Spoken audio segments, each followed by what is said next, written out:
Hello everyone, and thank you for watching this video. This video is part 6 at looking at our followers for Dragon Age Inquisition.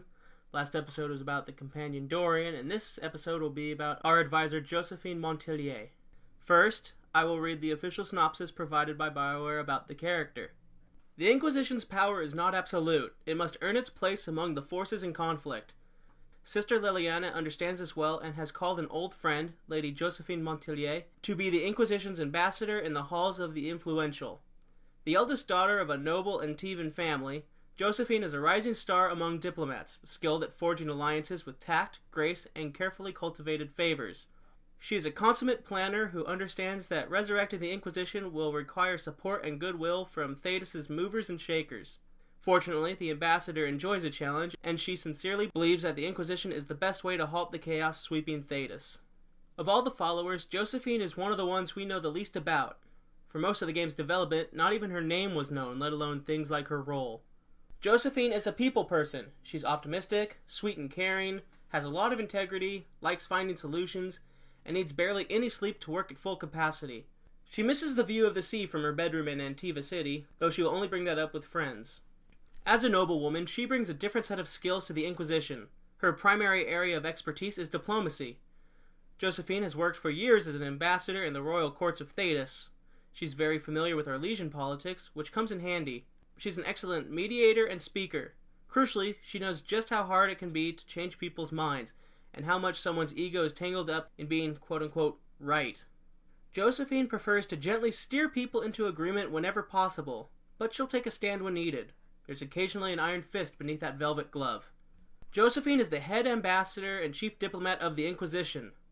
She handles diplomatic disputes on the Inquisitors' behalf, raising their reputation and spreading the Inquisition's influence throughout Thedas. Or in less fancy terms, Josephine does a lot of work that's very important and also very boring. Keeping a huge organization like the Inquisition afloat takes negotiations and paperwork and endless politics, but Josephine lives for that kind of stuff. She prides herself on having the Inquisitors back, for example, making deals with the right people or heading off power plays by other nobles, so the Inquisitor is free to make the decisions that actually shape the world. Josephine is not a warrior. She's surrounded by people who are excellent, highly skilled fighters, whereas she is handier with a pen than a sword, and much more useful negotiating than wandering the wilderness. She has a good relationship with Liliana. They're old acquaintances, with Liliana even referring to Josephine as Josie. And they both know the other is very good at what they do. That said, it is a relief for them to see, oh, our work styles mesh after all. Phew! That's not to say they always agree with each other, but they're a good team. Meanwhile, while Josephine and Colin respect each other, Josephine would always rather work towards a diplomatic solution, while Colin doesn't always think it's the practical choice.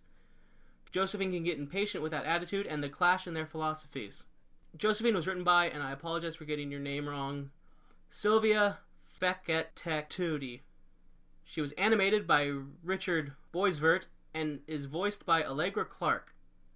For those interested in romancing Josephine Montilyet, she is available as a love interest to female and male Inquisitors of all races.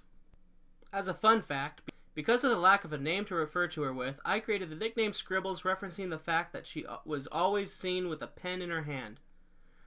This was well received by the fans, becoming what she was referred to for the months that we didn't know her name, and was even liked by several other developers. However, despite its popularity, sadly any reference to Scribbles will not appear in the game, or at least the vanilla version. Again, I thank you for watching this video, and I hope you'll enjoy more in the future.